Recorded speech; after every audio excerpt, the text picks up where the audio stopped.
Queridos irmãos, vamos abrir a Bíblia novamente, Isaías 54.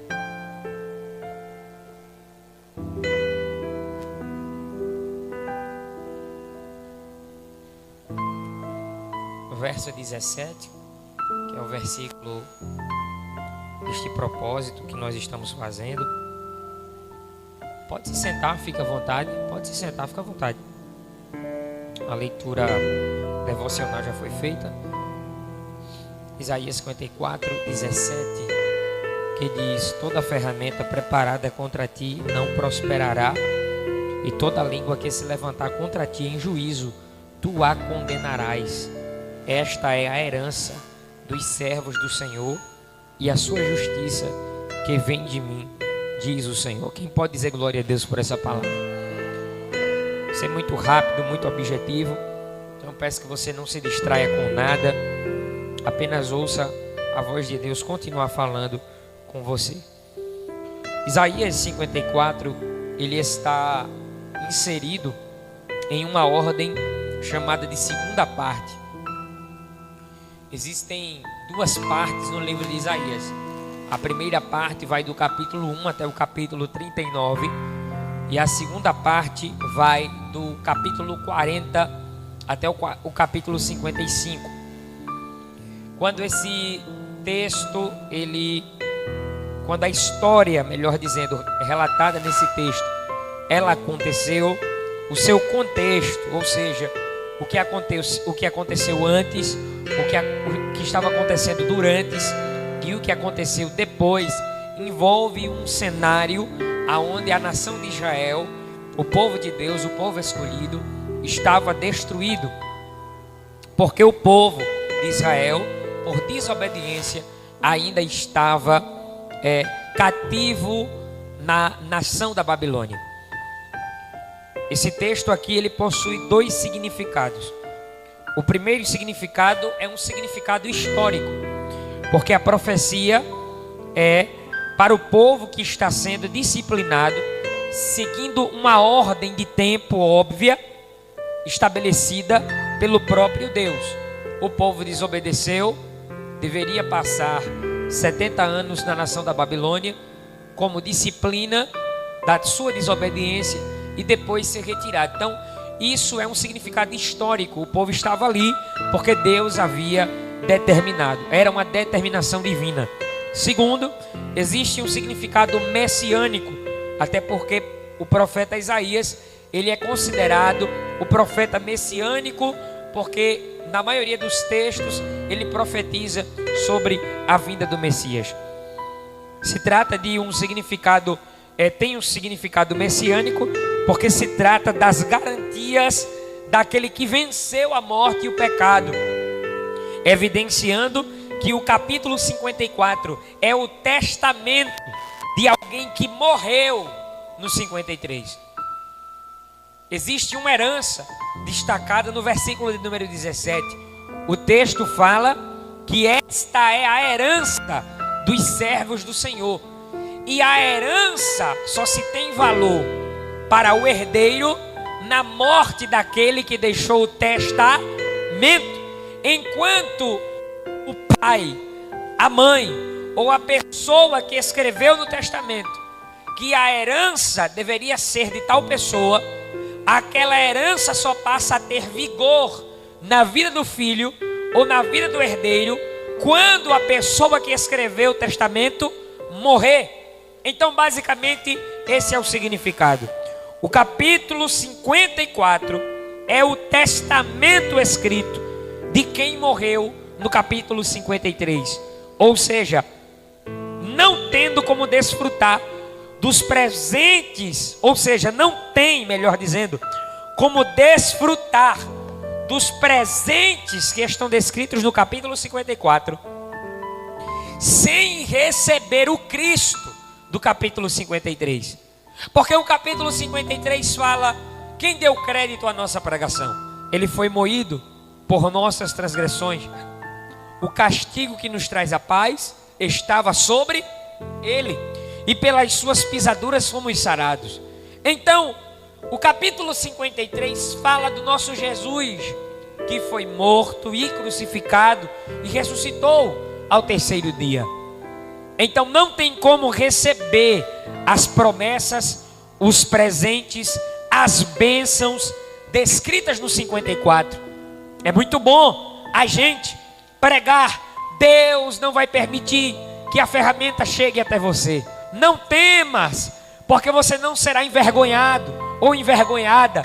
Mas esse testamento, essas promessas, essas bênçãos, essas virtudes, elas só vêm sobre a vida de quem recebe o Cristo do 53.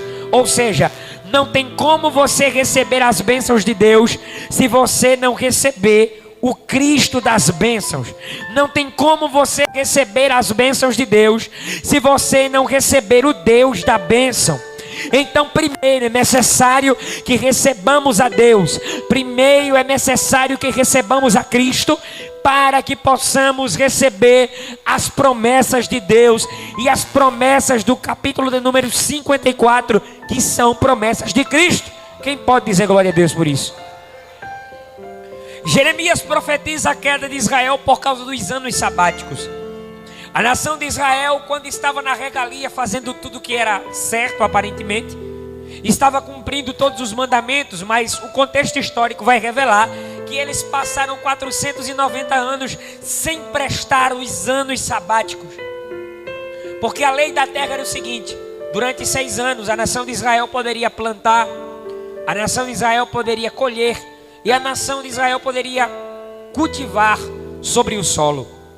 Isso durante 6 anos. Mas a cada 7 anos Israel deveria deixar a terra descansar.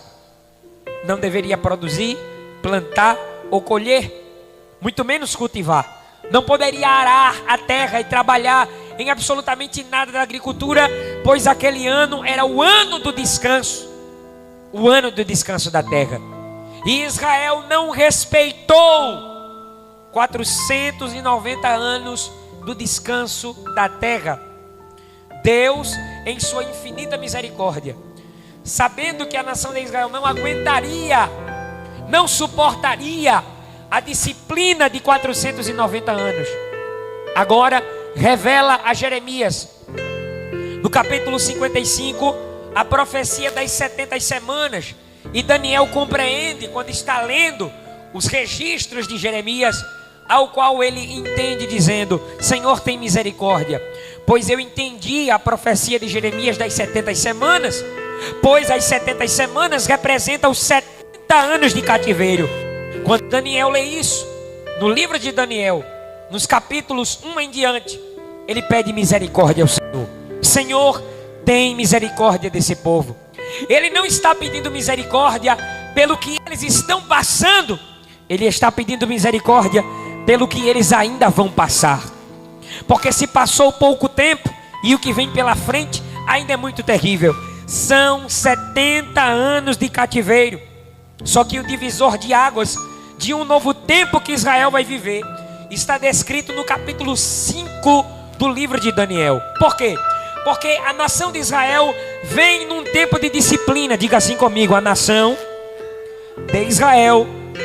Diga assim comigo: a nação de Israel vem em um tempo de disciplina.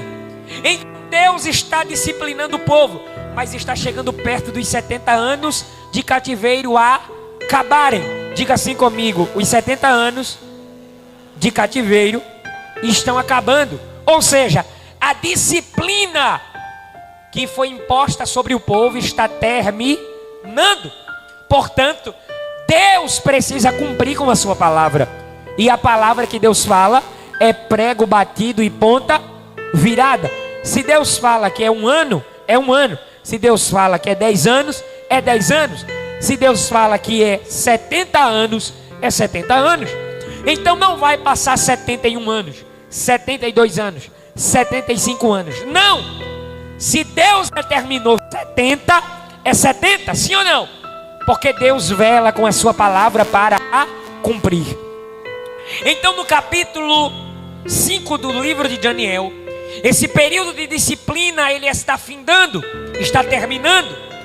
Então agora o que acontece? Nabucodonosor, que estava mantendo a nação de Israel em cativeiro, ele morre. E quem assume o reinado da Babilônia, segundo o capítulo 5, é um rei muito famoso chamado de Belsazar. Repita comigo, Belsazar. Belsazar, ele vai assumir o trono no capítulo 5. E essa história é muito conhecida. Por quê? Porque Belsazar, quando assume o trono, ele manda fazer uma festa, chama várias mulheres, várias prostitutas, e além de fazer tudo isso, convidar os príncipes do seu reinado. Agora ele é o novo rei da nação da Babilônia, portanto ele quer fazer essa festa. Até aí tudo bem, ele está fazendo tudo que está dentro dos parâmetros dele. Ele está brigando a nível natural. Só que na nação da Babilônia, a pedido de Nabucodonosor, quando a nação de Israel é tirada de Jerusalém e levada para lá, eles também levaram vasos de ouro, vasos de prata e alguns despojos de Jerusalém. Só que Nabucodonosor nunca havia tocado naquilo. Só que o texto revela que Belsazar, no momento da festa, disse assim: vá buscar para mim as taças de ouro e de prata que foram trazidas de Jerusalém para a Babilônia. Aqueles vasos, aquelas taças de ouro e de prata não pertenciam à Babilônia. Aqueles vasos de ouro e de prata que Belsazar estava pedindo para trazer, para poder beber neles, pertencia ao Deus de Israel. Era a propriedade de Jerusalém. Então até o momento em que ele estava bebendo no que era dele, estava tudo certo. Até o momento em que ele estava comendo no que era dele, tudo certo. Mas no momento em que ele para e manda os servos trazerem o que era de Deus, para beber no que era de Deus, para comer no que era de Deus, para usufruir do que era de Deus, Deus se levanta do trono. E no momento que os vasos de ouro e de prata entram dentro do templo, que eles começam a beber o vinho naquilo que era de Deus e a profanar o que era de Deus, os irmãos já conhecem essa história. Uma mão misteriosa aparece e começa escrevendo na parede. E aquela mão, sinto lhe dizer, era a mão de Deus. A mão de Deus começou a escrever. Os dedos de Deus começam a escrever na parede. E a escritura dizia: Mene, Mene, Tekel e Farsim, que significa: pesado foste na balança e achado em falta. Mas não é só isso.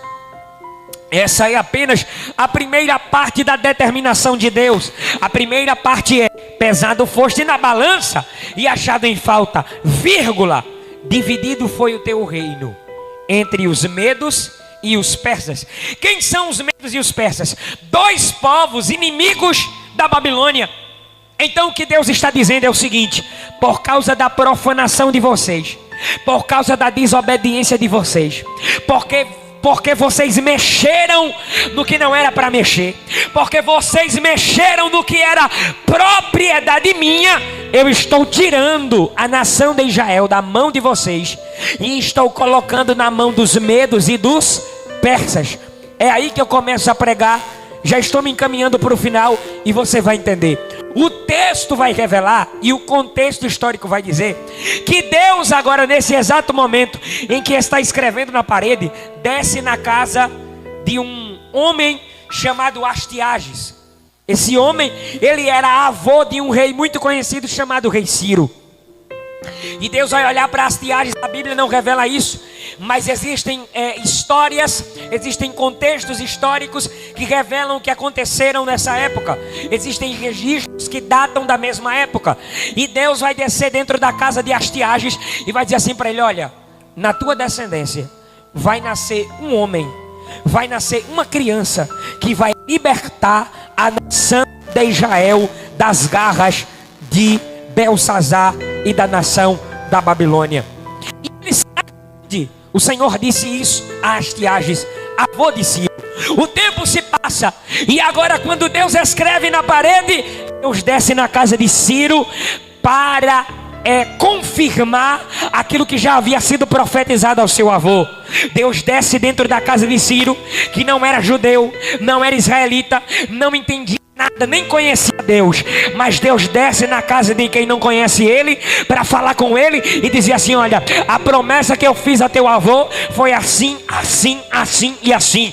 Isso está descrito no capítulo 44 do livro de Isaías. Nos últimos versículos do capítulo, Deus olha para Ciro e diz assim: quem diz de Ciro, ele é meu pastor? Como assim? Como Deus pode dizer que Ciro é pastor se Ciro nem crente é, se Ciro nem a Deus conhece? Só que quando Deus escolhe alguém, Deus não escolhe se pautando naquilo que a pessoa é agora. Deus escolhe uma pessoa pautado naquilo que ainda ela vai se tornar. Porque se alguém olhasse para quem você era, ninguém diria que você estaria com este padrão que você está hoje. Quem te olhava no começo nunca diria que você seria crente. Olhava para você e dizia: Diaconisa Soledade, crente? Não imagina ela crente. A missionária Josilma, crente? Quem olhou a senhora no começo não via quem a senhora é hoje. Então foi assim, e é assim que Deus faz. Quando Deus escolhe alguém, Deus não escolhe alguém se baseando na fase atual da pessoa, mas quando Deus escolhe alguém, Deus escolhe esta pessoa se baseando em quem Deus vai tornar ela. Ou seja, quem olhava para você no começo não dava nada por você, não acreditava em você, diria: fulano crente, Tiago crente, a irmã Maria crente. Eu não vejo fulana crente, eu vejo fulana morta, eu vejo fulana debaixo de 7 palmos debaixo da terra. Só que aí vem uma intervenção divina.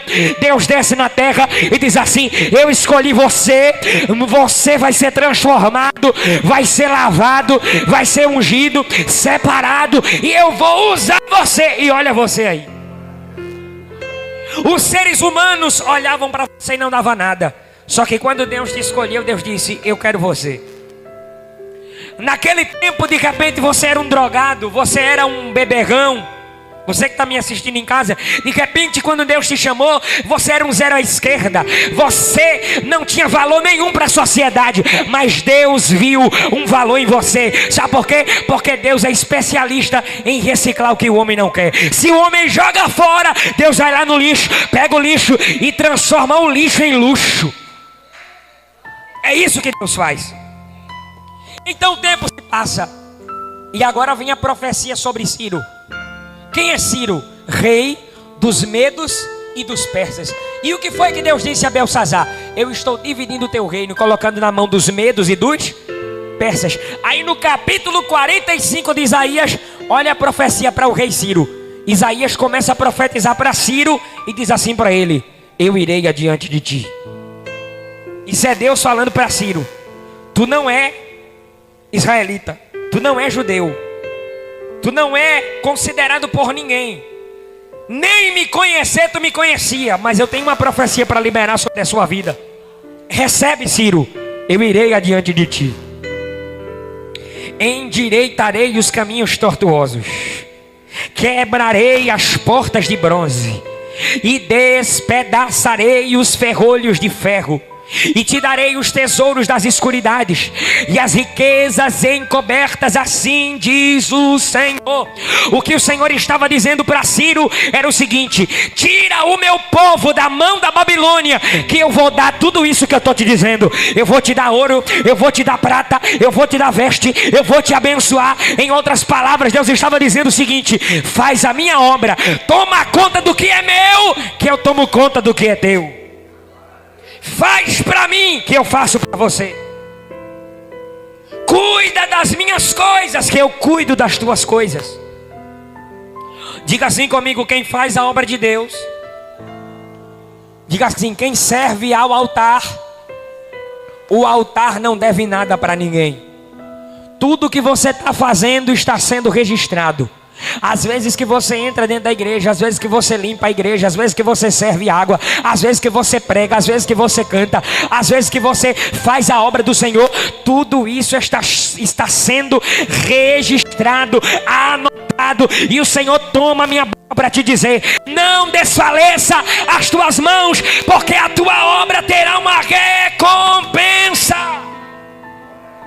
Você crê nesta palavra nessa noite? tudo que você está fazendo terá uma recompensa da parte de Deus sobre a sua vida. Não pare, não desista. As promessas de Deus ainda estão de pé. Então, o povo de Israel está em disciplina. Só que os 70 anos estão se acabando. O que é que acontece? Deus coloca a nação de Israel na mão de Ciro. No momento em que Ciro está tomando nas taças de Deus, Deus dá toda a estratégia a Ciro. Por quê? Porque os povos não conseguiam entrar dentro da Babilônia. A Babilônia era extremamente fortificada, muros altos.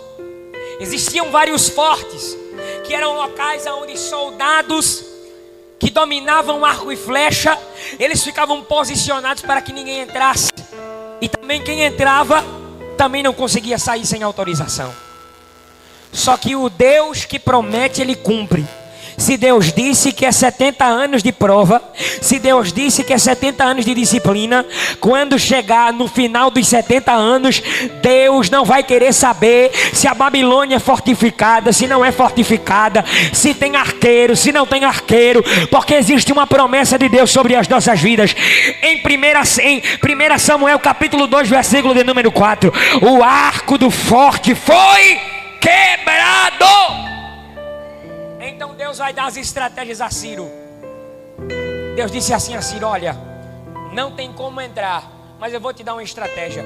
Tu vai desviar a água da Babilônia, porque existiam vários esgotos, vários fluxos de água que entravam e saíam da cidade. Aí Deus deu estratégia a Ciro e disse assim: olha, tu vai desviar o fluxo da água da cidade e os soldados vão entrar pelo esgoto da cidade. Ciro entra. Quando Belsassar está tomando no que é de Deus, bebendo no que é de Deus, e a escritura na parede foi escrita, Ciro entra pelas portas do palácio e diz assim: eu estou aqui pela determinação do Senhor, vim acabar com essa festa mundana.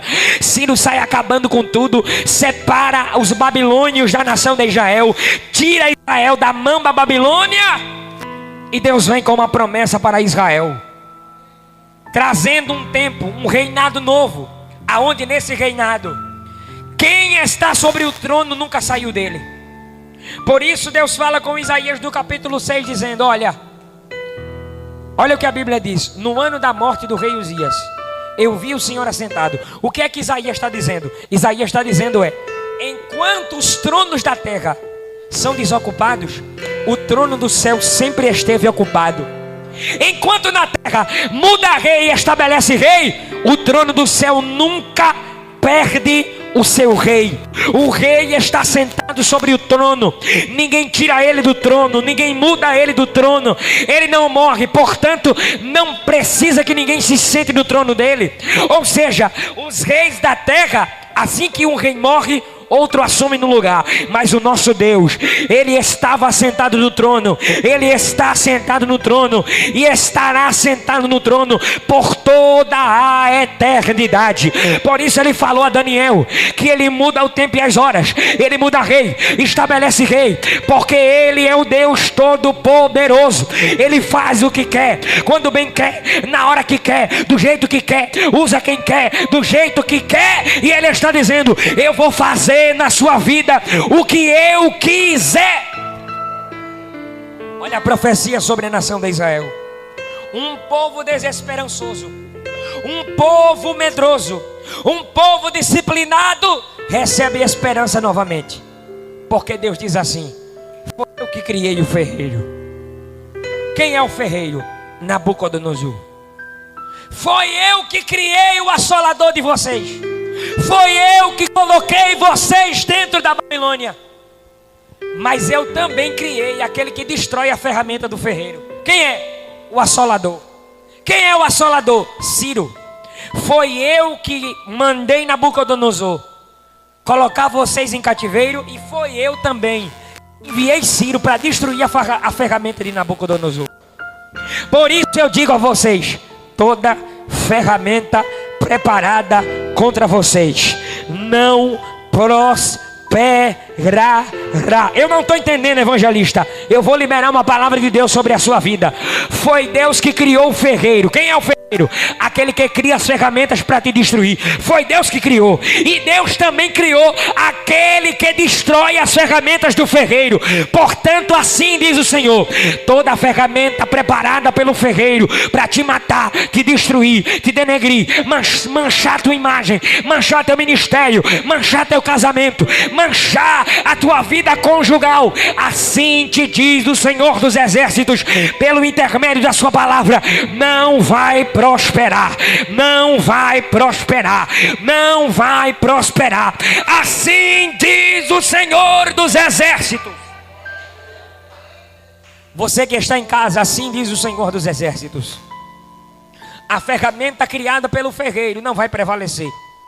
A destruição provocada pelo assolador também não vai prevalecer. Por quê? Porque ele criou o que cria e também criou o que destrói. Ele quebra o arco do forte e ele também quebra o forte. Ele quebra o destruidor e também desfaz a destruição. Ele quebra a maldição e também quebra quem amaldiçoou. Por isso ele diz assim à nação de Israel: não temas, porque tu não serás envergonhada.